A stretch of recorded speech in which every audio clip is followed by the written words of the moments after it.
Bismillahirrahmanirrahim. Assalamu alaikum, my dear students. My name is Shahzad Wahid, and what is your name?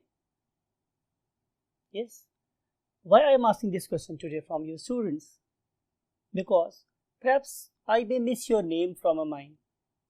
So I have to repeat the things again and again. It might be possible that we may miss. It is possible that we may miss something from the lectures and we may reinforce it on the next lecture. Therefore, it is important to say that we have missed few points from the last lecture in the structure of what? Chloroplast. So we will have a very quick review of the same and then we move to the next topic, right? And today our topic of discussion is the photosynthetic pigments. Remember, we don't have any system after the millions of hours of research that can really convert what? Our solar energy into chemical energy. After millions of years of research, still we cannot have any system that can convert solar energy into chemical energy in a very amicable way, means that may give me that much huge fraction of products, huge types of products, maybe the trioses, tetroses, pentoses, hexoses, and then amino acids, and then lipids and DNA, and huge, very well. So only thing on the face of earth that can carry out this activity is, of course, the plant and its pigments. So only thing that can absorb solar energy is the plant pigment or photosynthetic pigment. This is our chapter, and up till now I am going to show you something on the board. Up till now we have got some, you can say, tubes, and we have read this term earlier, and that term was chlorella. I think कि जब मैंने आपको ये topic पढ़ाया था previous chapters में, तो chlorella को हमने बोला था कि एक ऐसा प्लांट है कि जिसको हम लोग रिसर्च के लिए भी यूज़ कर रहे हैं और हम इसे एक बहुत successful source of alternative food के तौर पे भी काम कर रहे हैं. पर्टिकुलरली ये फूड बनाना चाह रहे थे किसके लिए? For the animals. So up till now we have designed, you can say, a system that is basically using what? A naturally existing organism, and that very organism is chlorella, and that chlorella is manufacturing different types of foodstuffs for us under different environmental conditions. So to understand the working mechanism and the role of, you can say, what different types of pigments, we should move to the whiteboard.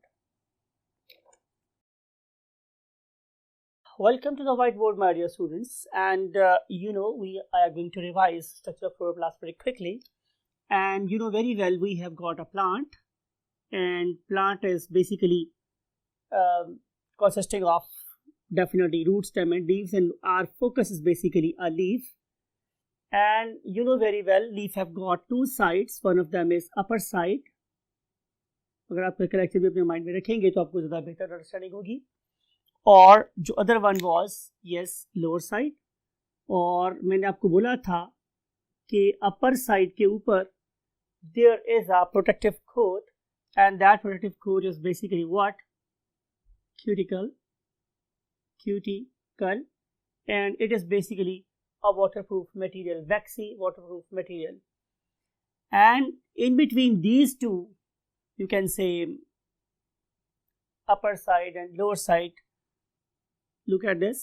If it is the cuticle, and then here was what? The upper epidermis, something like it, and then there was what? Lower epidermis, and lower epidermis was provided with what?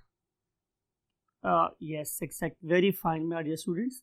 हम बात कर रहे हैं stomata की और guard cells की, right? And these two epidermal layers, they are basically sandwiching what? Definitely photosynthetic cells, and upper layer is consisting of finger-like cells and with very, very little intercellular space. On the other hand, this very layer lying beneath this layer, we were naming it as what? palisade mesophyll. Palisade mesophyll cells. Right? So beneath this palisade mesophyll cell, there was a layer of loosely packed cells, and these cells were oval in shape. Right? They have got what? Huge intercellular spaces.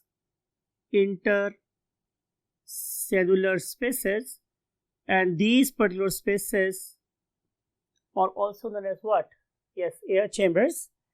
And then मैंने आपको बताया था, we have got some dots in it, and our topic is basically pertaining to these dots. Right?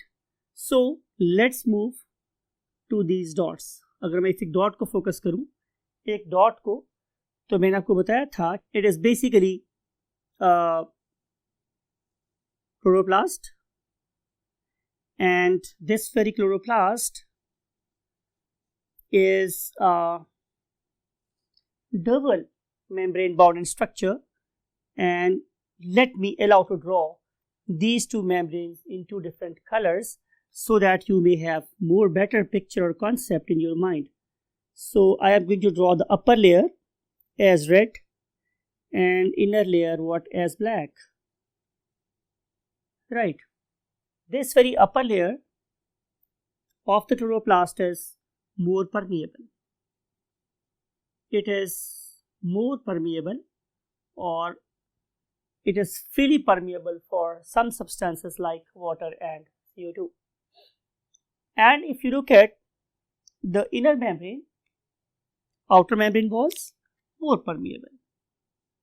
Let me write this thing, outer one, it is more permeable.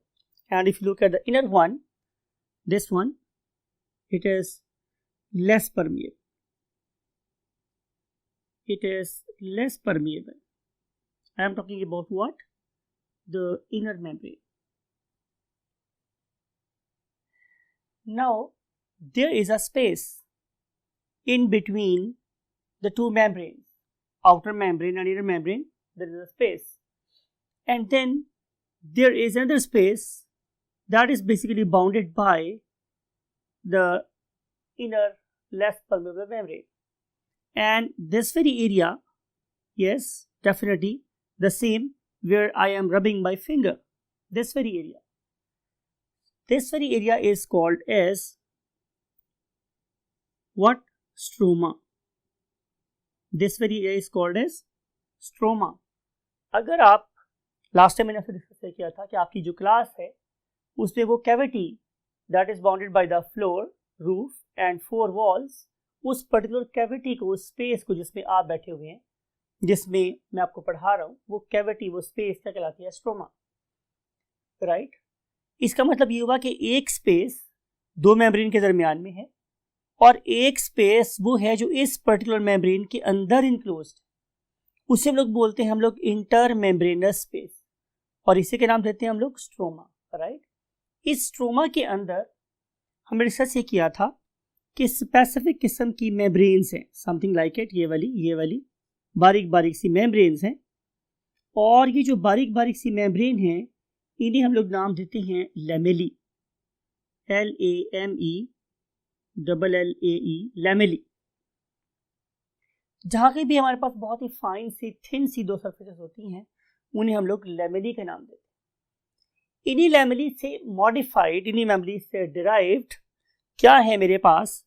एक और you can से type of membrane system that is basically stacked over each other, something like it. ये ऐसा जो ऊपर stack हो गया, and this very stack of the modified lamellae, right, यानी कि जो almost structure इसकी है वही इस particular membrane की structure भी है with a very slight difference. वो difference क्या है हम बाद में डिटेल से डिस्कस करेंगे आप लोगों के साथ, लेकिन अभी हम यहाँ पे डिस्कस ये कर रहे हैं कि जो मेम्ब्रेन दूसरे के ऊपर स्टैक हो गई हैं, they are making nothing other than what?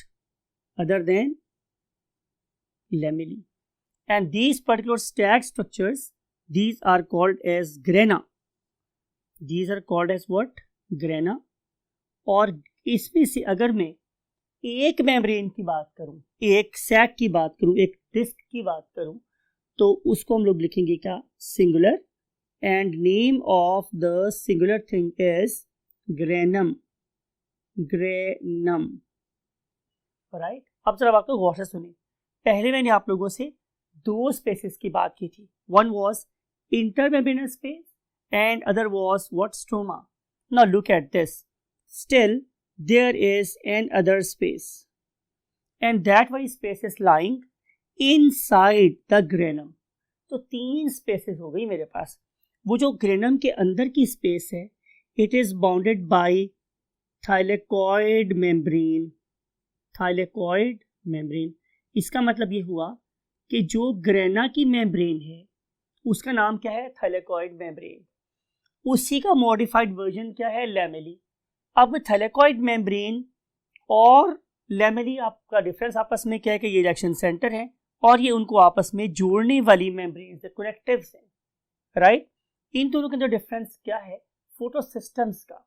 इनके अंदर जो फोटोसिस्टम 2 है वो ज्यादा है और यहाँ पे फोटोसिस्टम 2 बिल्कुल नहीं है, बल्कि लैमेली में सिर्फ और सिर्फ फोटोसिस्टम 1 पाया जाता है।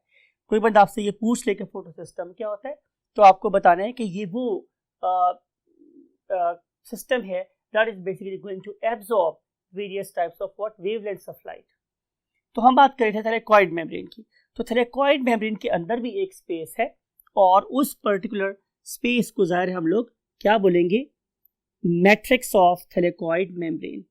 अब अगर कोई बंदा आपसे पूछ ले कि मैट्रिक्स क्या होता है, मैट्रिक्स ऑफ थाइलेकॉइड मेम्ब्रेन, तो आप बताएंगे कि कोई भी ऐसी चीज जो कि बाउंडेड बाय द मेम्ब्रेन हो, या वो कोई ऐसी स्पेस जो कोई चीज बनाने में हेल्प कर रही हो। मिसाल के तौर पे कि ये वाली जो स्पेस है वो क्या बनाने में हेल्प करेगी, ग्रेनम बनाने में हेल्प करेगी। और इस पर्टिकुलर स्पेस को हम कैसे पहचानेंगे, by the binding of thylakoid membrane, right. तो इसको हम लोग क्या बोलते हैं, मैट्रिक्स। तो यहाँ पे 3 किस्म की स्पेसेस हो गई, 1, 2 और 3। मैं यहाँ पे लेबल कर रहा हूँ आप लोगों के साथ। अगर पहले ऑर्डर में बात करेंगे तो हम मूव करेंगे from the exterior to interior, हम बाहर से अंदर मूव करें। तो सबसे पहले आएगी इंटरमेम्ब्रेनस स्पेस, फिर नंबर 2 पे आएगी मेरे पास क्या स्टूडेंट, स्ट्रोमा, और नंबर 3 पे क्या आएगी, मैट्रिक्स ऑफ थाइलेकॉइड मेम्ब्रेन। अब देखना ये है कि इस पर्टिकुलर जगहों में हमारे पास क्या क्या चीजें पाई जाती हैं। तो आंसर ये है, जो आप लोगों के सिलेबस का पार्ट है वो ये है कि ये जो स्ट्रोमा है it is very very rich, इसमें बहुत ज्यादा क्या पाई जाती है, प्रोटीन्स। इसमें बहुत ज्यादा प्रोटीन्स पाई जाती हैं। खास तौर पे आप लोगों को पता है कि यहाँ पे बहुत ही ज्यादा क्या होने चाहिए, एंजाइम्स, जो क्या करेंगे, जाहिर है लाइट रिएक्शन से ऑब्टेन होने वाली प्रोडक्ट्स को यूज करेंगे to carry out dark reaction, right. तो जितने भी डार्क रिएक्शन के एंजाइम्स हैं वो चूंकि स्ट्रोमा में पाए जाते हैं, तो हम ये बात बड़े वसूख से, बड़े कॉन्फिडेंस से कह सकते हैं कि stroma is a site of dark reaction. अब इसे डार्क रिएक्शन क्यों बोलते हैं, how it differs from light reaction, जिसको हम बाद में डिस्कस करेंगे।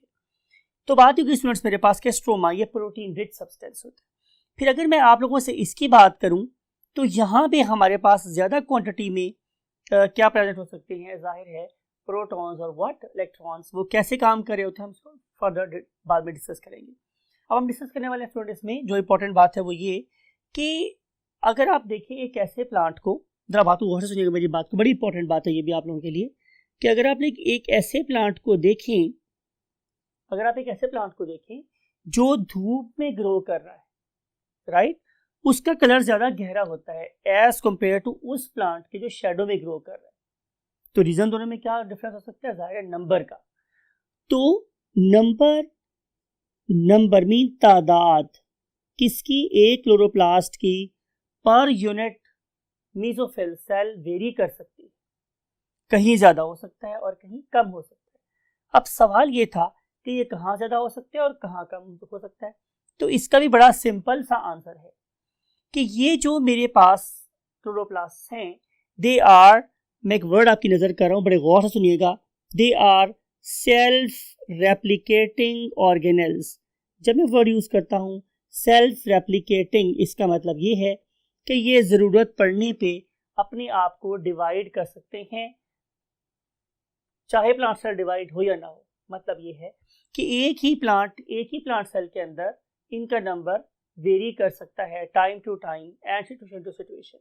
वो किस पे डिपेंड कर रहा है? स्टिमुलस पे, राइट। अगर इसके पास रेप्लिकेशनल स्टिमुलस आ गया, मींस ये डिवाइड कर सकता है, इसका स्टिमुलस आ गया, तो ये वाली ऑर्गेनल्स अपने आप को फॉर्म डिवाइड करके नंबर इंक्रीज कर सकते हैं। यही वाली चीज ट्रू है हमारे माइटोकॉन्ड्रिया के साथ भी। आप जितना अपने मसल का यूज करेंगे उतने ही आप लोगों के मसल में नंबर ऑफ माइटोकॉन्ड्रिया बढ़ जाएंगे to provide more number of energy. तो डिपेंड कर रहा है किस पे? स्टिमुलस पे। यहाँ पर भी किस मेसोफिल सेल में कितनी नंबर ऑफ क्लोरोप्लास्ट हो वो डिपेंड करता है उसके स्टिमुलस पे। अब सवाल ये है कि ये वाला ऑर्गेनल खुद कैसे रेप्लिकेट कर सकता है कि जब इसके पास डीएनए का ऑर्डर ही नहीं है। तो इसका आंसर स्टूडेंट मेरे पास ये है कि ये ऑर्गेनल्स अपने पास they have got their own DNA.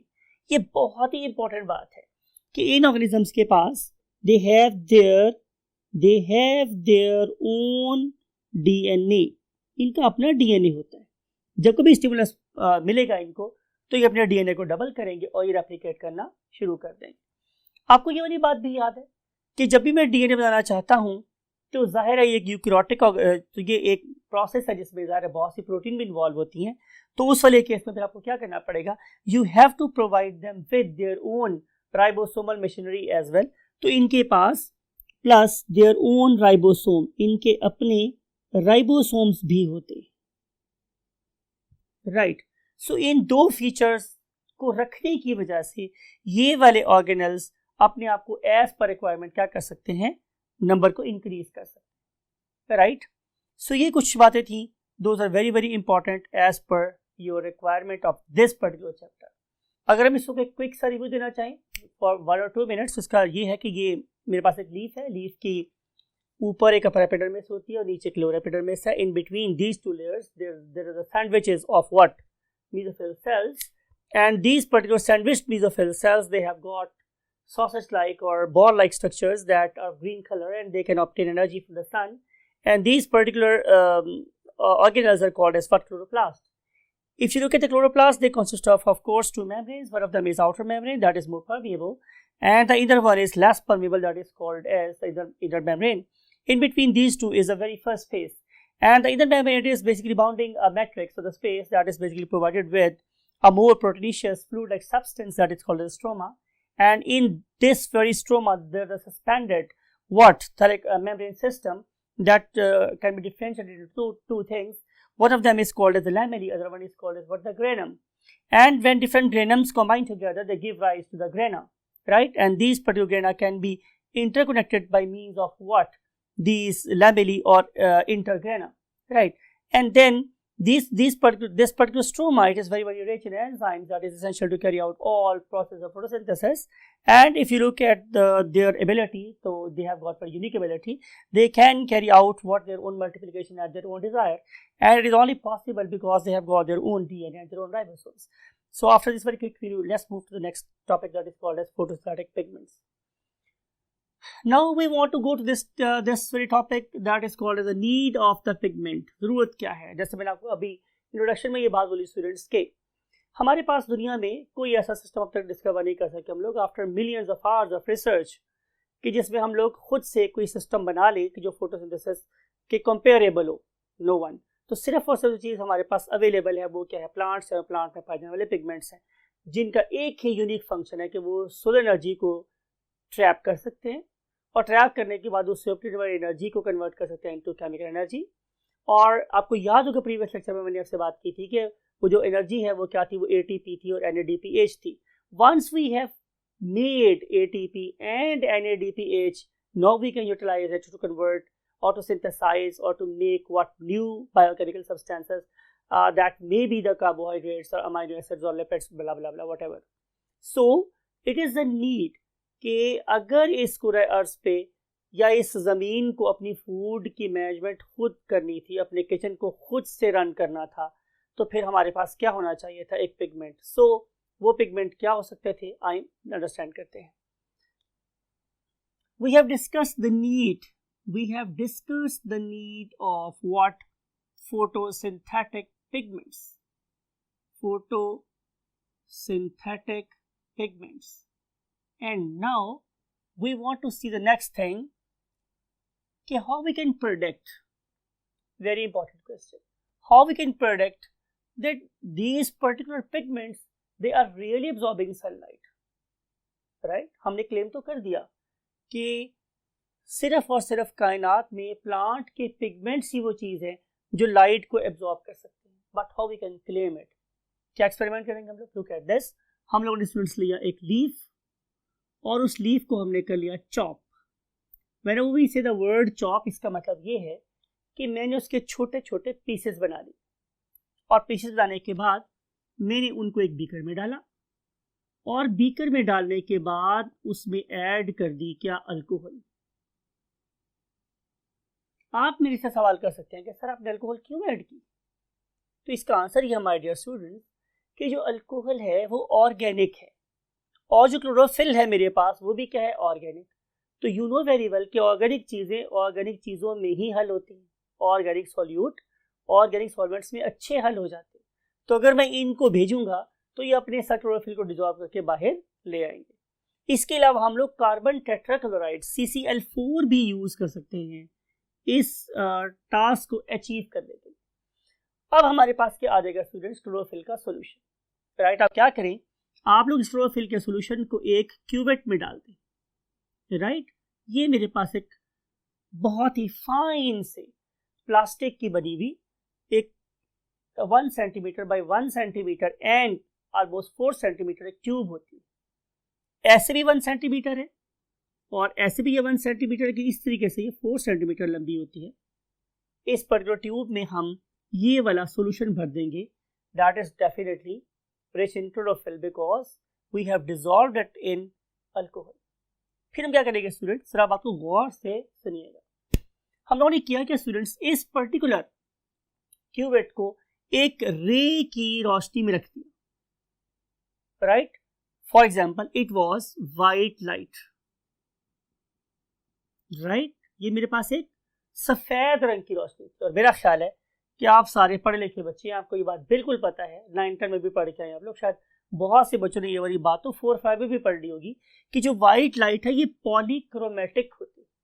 Whenever I use the term polychromatic, इसका मतलब ये है कि इसके अंदर बहुत सारे कलर्स हैं एंड यू नो कि हर कलर किसी खास वेवलेंथ से एसोसिएटेड होता है। इसका मतलब है कि इसके अंदर बहुत सारी वेवलेंथ्स आपस में इकट्ठी ट्रेवल कर रही है। फिर बोल रहा हूँ कि हर वेवलेंथ के साथ एक कलर एसोसिएट हो गया है और इसको हम लोग विबग्योर के नाम से बोलते हैं। VIBGYOR, violet, indigo, blue, green, yellow, orange, red, right? ये विबग्योर।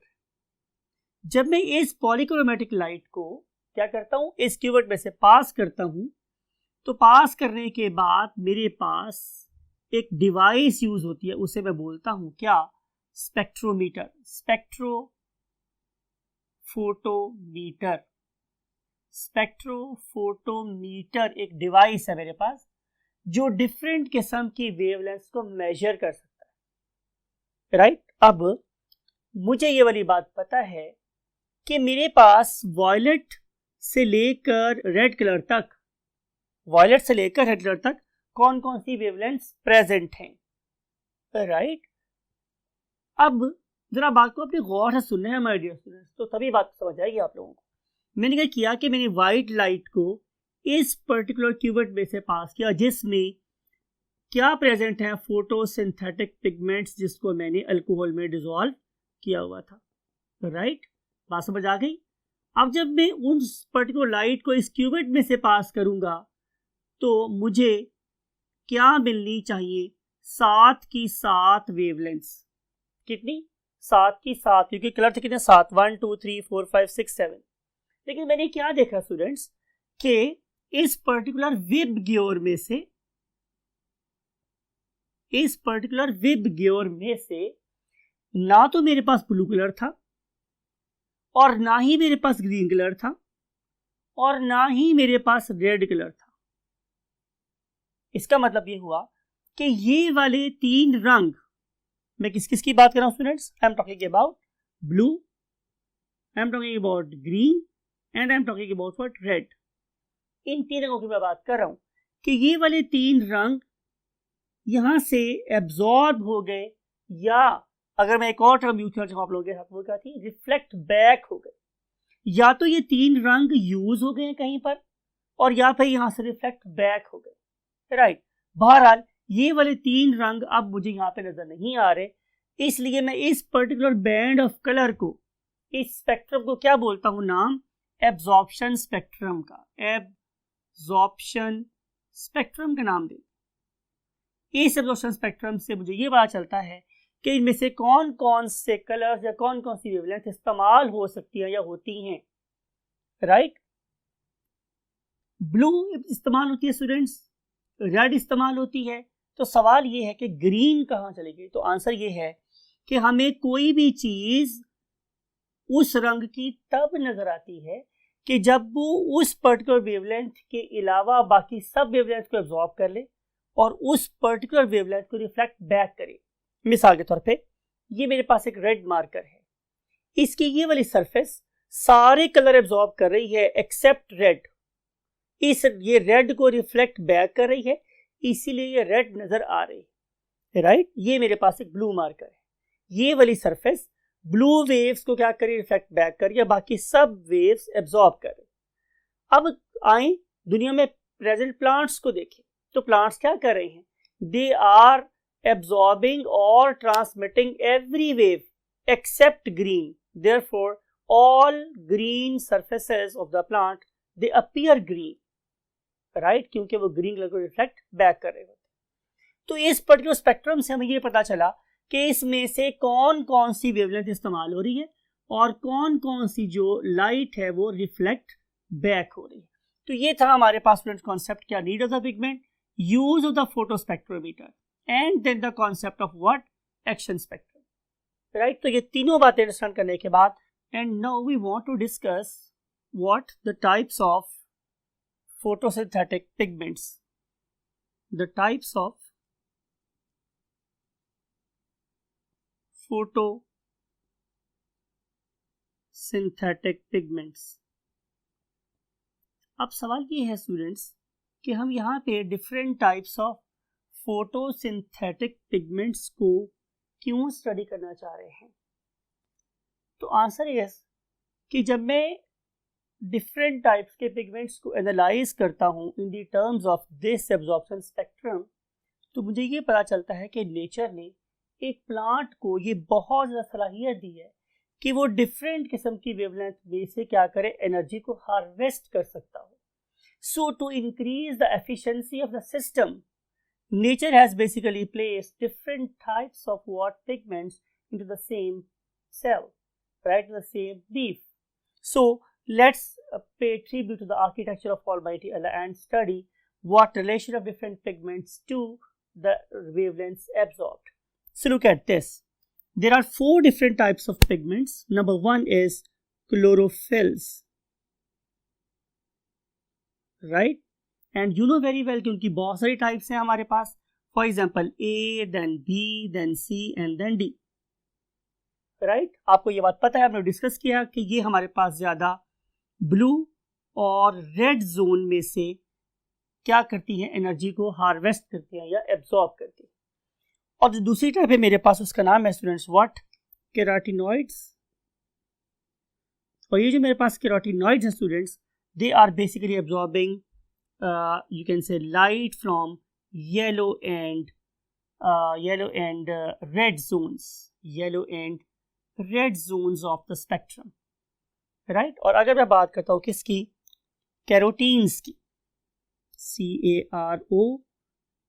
CAROTENES, ये जो आपकी टीन है, जब वो वाला टीन नहीं है, ये कैरोटीन्स हैं। And if you look at it, तो it can absorb light from the red and orange zones of the spectrum. अगर हम फाइनली देखें तो जो हमारे पास लास्ट टाइप है पिगमेंट्स, उसका नाम क्या है मेरे पास स्टूडेंट्स? ज़ैंथोफिल्स, ठीक है। और ये जो मेरे पास डिफरेंट किस्म के ज़ैंथोफिल्स हैं, they are going to absorb light from the yellow and orange zones. तो आपने देखा कि नेचर ने इन पर्टिकुलर पिगमेंट्स को कितनी सलाहियत दी है क्योंकि द डिफरेंट जोन में से लाइट को क्या कर सकते हैं, एब्जॉर्ब कर सकते हैं, and they can make of course nothing other then the various types of what food stuffs, right. I was thinking कि हम इस टाइम में इस पर्टिकुलर स्ट्रक्चर क्लोरोफिल को भी डिस्कस करेंगे, but we want to have a break and then we shall discuss structure of what chlorophyll in more detail in the next, you can say, lecture. Till that time, take very good care of yourself and your great parents. Allah Hafiz.